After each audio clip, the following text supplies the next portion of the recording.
Can criminal charges be filed against anyone for the shooting death of Halyna Hutchins and the injury of Joel Souza on the set of Rust? Absolutely. Let's break it down. My name is Christopher Melcher. I'm a California attorney. I started my career in criminal defense and civil litigation.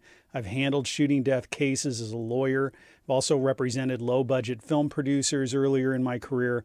And I have a law enforcement background where I've received a ton of gun safety training. In this video, we're going to walk through the facts that have been reported to date and apply that to New Mexico law and also film industry standards on the safe use of firearms on the set and analyze whether the prop master, armorer, first assistant director, or even Alec Baldwin could be criminally responsible for what happened. First, some background. This movie was set in 1880 in Kansas, but was being filmed in the New Mexico desert at a place called Bonanza Creek Ranch. That's 50 miles outside of Albuquerque. Alec Baldwin was a lead actor and was given producer credit. There were problems with the film crew not being given accommodations. This is a problem with this particular film set because it's located so far away from town, and these folks work long days, over 12 hours a day, and have to drive 50 miles each way. It's unsafe.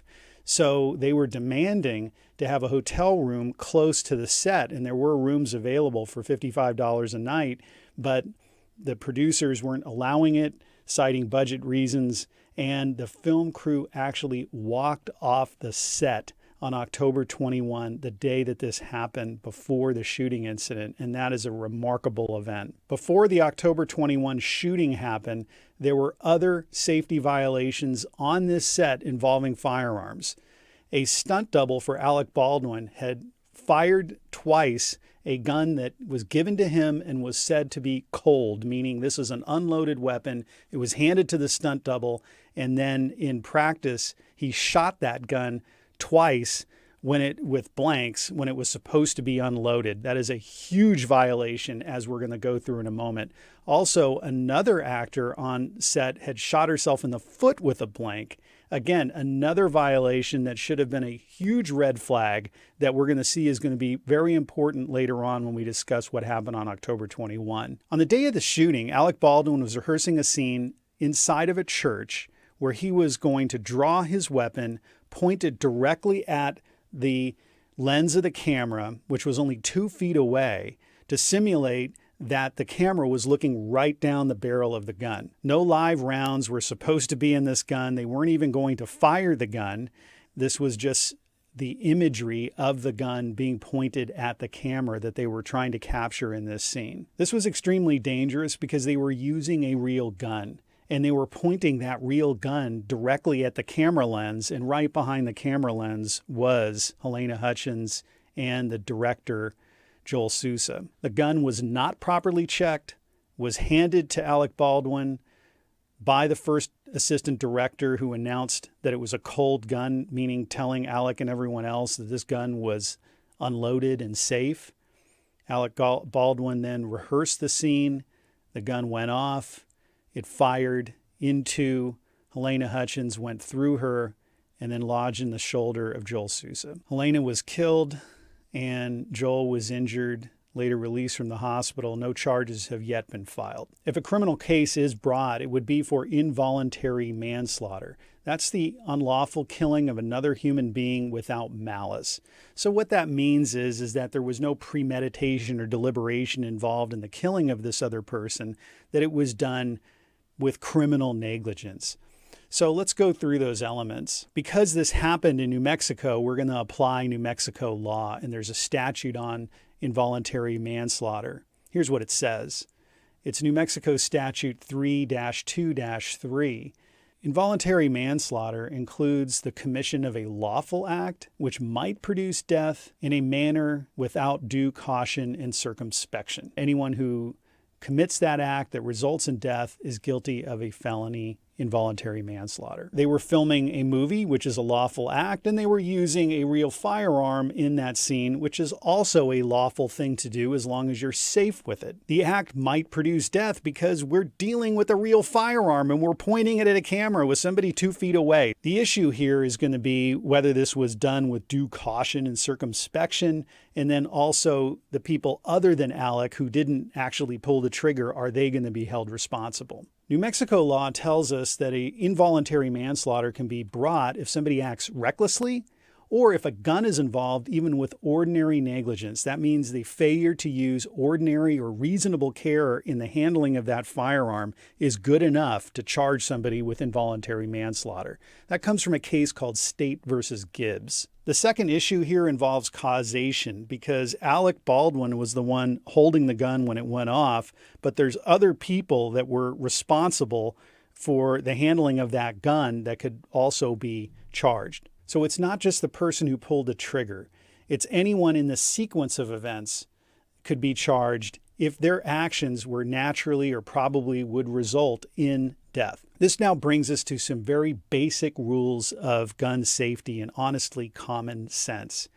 Anyone who has had any type of training with a firearm would have been told these rules. Number one, all guns are loaded. That means that we must assume that every gun has a bullet in it and is capable of being fired until we physically and visually inspect it to ensure that it is not loaded. There are so many gun incidents involved where people will say, I didn't know it was loaded. Well, that was a failure to observe Rule 1. All guns are loaded. Secondly, never point a gun at anyone unless you plan to shoot that person or thing. Number 3, don't put your finger on the trigger unless you're ready to fire. And then number 4, be aware of your surroundings. So if you are intending to shoot, what is this bullet potentially going to go through and hit, or who could be injured if you miss? If these rules are followed, it's safe to use a gun. If they're not followed, it is deadly. The film industry has adopted these rules. These are industry-wide safety standards that apply to this film production and every other film production in the United States. It comes from Contract Services Association Trust Fund, Safety Bulletin number 1. Let's take a look. Right at the beginning, treat all firearms as though they are loaded. Number 2, live ammunition is never to be brought onto a set. That's a great rule because there is no reason to have live ammunition on the filming of a movie set. You're either going to use a fake gun that's not capable of shooting, or if you're going to have to shoot blanks, you're going to have blanks only, or you're going to have dummy rounds that we're going to talk about that are not capable of shooting. So there's no reason to have a live round on the set at all. The safety bulletin tells us who is responsible for the safe handling of a firearm on a set. Ultimately, it rests with the producer who's making the film, but the producer's representative for safety of a firearm, according to the safety bulletin, is the property master. That's the person who's going to go out and source this weapon and make sure that it is absolutely being safely used on there. The prop master can designate to another appropriate person some of these safety responsibilities. The bulletin tells us that before the use of any firearm or handling of any firearm, even a simulated one on set, there has to be a safety meeting, meaning everyone that's around this thing or is going to touch it has to be instructed in these rules and how to safely handle it. The bulletin says no one shall be issued or allowed to touch one of these guns, even if it's a fake one, without getting the safety bulletin. There's also a call sheet that's involved in the making of a movie, and that's what they're going to do every day. This bulletin has to be attached to it, and certainly there's going to be detailed instructions about what this shot's about, how the gun's going to be used, who's responsible for safety. They don't take any chances. They don't cut any corners with this. The rules go on and talk about don't point the gun at anything unless you're ready to shoot it. If you have to point the gun at somebody else because they're kind of in the line, the way that that set is set up, this has to be carefully coordinated. Don't put your finger on the trigger until you're ready to fire, etc. These are great rules, and had they been followed, nothing would have happened. So now let's go through and talk about the individuals who were responsible. Number 1, the property master, Sarah Zachary. Remember earlier in the day, the film crew walked off and was replaced, but the property master was not replaced. That person, the armorer that we're going to talk about, the first assistant director, they were all returning from earlier days. So these were not people who were just showing up the first day. They had been there. According to a search warrant affidavit by the Santa Fe County Sheriff's Department, Sarah Zachary had stored guns in a locked safe inside of a truck along with ammunition, and after a meal break had obtained the weapon from the locked safe, brought it onto a cart inside the church. But there was loose ammunition on the cart. That ammunition was left unsecured during a break, which is an absolute violation of the safety bulletin. Hannah Gutierrez-Reed was the armorer on the set. She's 24 years old. Her father's a veteran armorer for film sets, and she was the designated person by the property master to make sure that guns were handled safely on set. That was her one job. In a statement given by her attorney recently, Ms. Gutierrez-Reed claims that there were safety violations on the set. She was arguing for more time to ensure the safe usage of guns on the set, and she felt that it was unsafe. That is a damning admission, I'm sorry, because if you felt that way, you should have quit. You don't continue working in an unsafe environment when the producers overrule you, as you claim. So leading up to this rehearsal, Ms. Gutierrez-Reed had obtained the firearm, brought it into the church, did some kind of safety check of it in front of Dave Halls, the first assistant director, and gave the gun to him. Dave Halls said that he believes that there were 3 rounds inside this gun, loaded gun, but didn't check the bullets to see that they were dummies. He admitted to sheriff's investigators that he should have checked, but didn't. And the armorer apparently then left the church. Dave Halls then handed the gun to Alec Baldwin, and Alec Baldwin then recited what he was supposed to be doing during this scene, saying, "I guess I'm going to take this out, pull it, and go bang." Alec did not check the gun himself. According to a camera technician on this film, Alec was concerned about safety. He had gone into the church, he had walked through, kind of figured out how this scene was going to work. And I think that's important to show some degree of care that he was trying to exercise. They were supposed to be using dummy rounds, meaning ones that are not capable of firing. These look like cartridges with a bullet at the end, but they cannot fire. They are rendered incapable of being fired.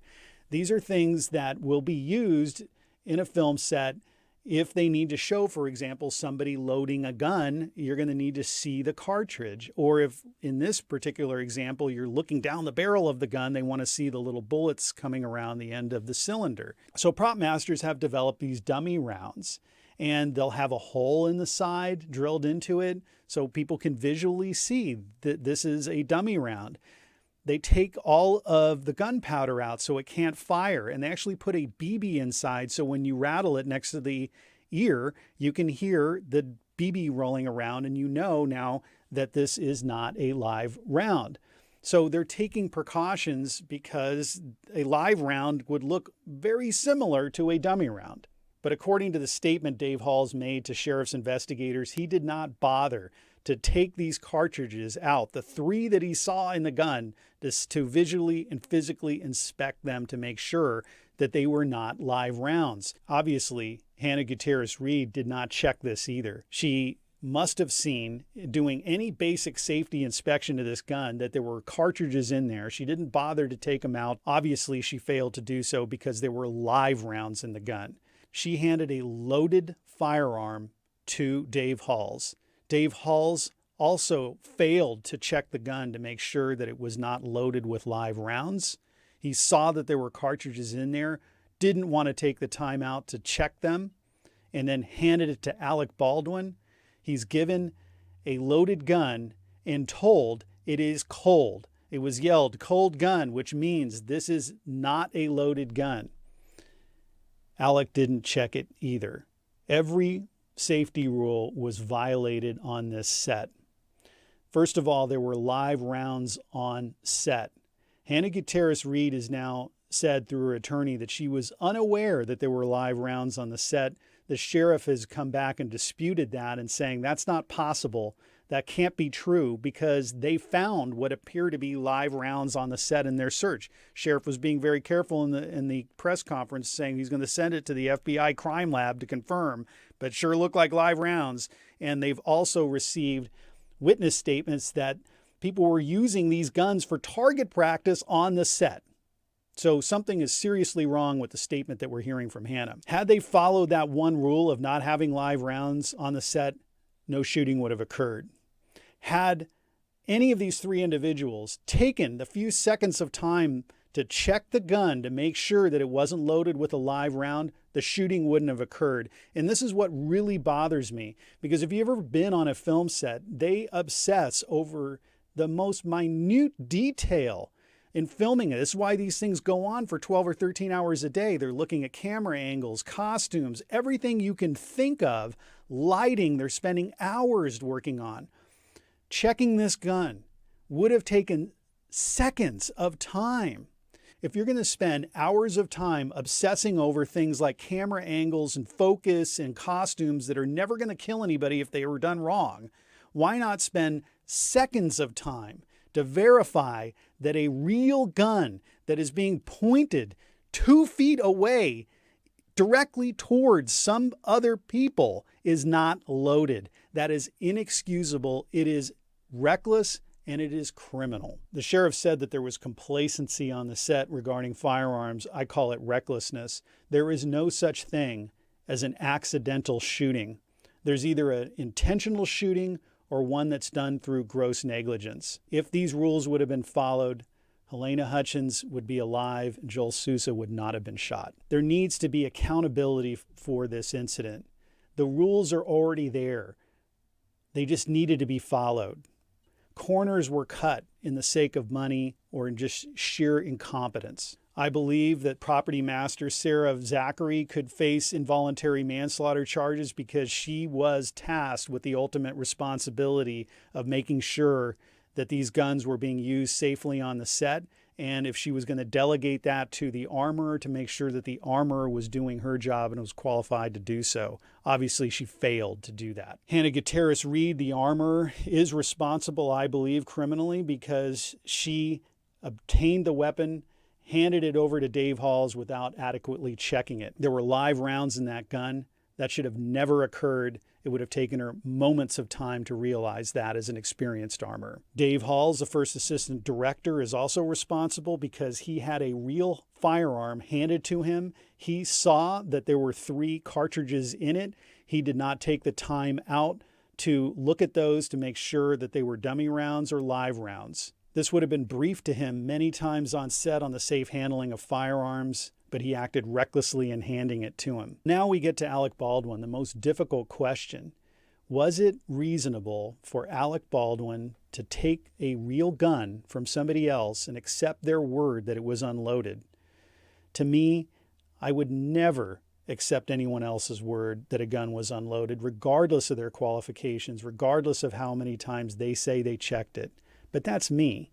Here, we're talking about an actor that was on a film set. 3 other people would have checked it. The prop master who got it from the lock safe, the armorer who said she checked it, Dave Hall who said he checked it, and then as he was handing it to Alec Baldwin said that it was cold. So he's now relying on 3 people's word that it was checked, who all have had this safety briefing and training in the industry. That is probably reasonable enough to avoid criminal prosecution. However, there were these other 2 incidents on this very film set where guns went off when they weren't supposed to go off. So one question that I have is, did Alec know about those other gun incidents? And if he knew that there were 2 other incidents where guns had gone off, the stunt double fired 2 rounds of a gun that wasn't supposed to have anything in it, and then a blank is shot into the foot of another person, why are you relying on these people as being reasonable professionals? You would not. So that's a key fact that's missing and could change the course of this. Hey, I hope you enjoyed this video. I appreciate the support for the channel, and I will see you next time.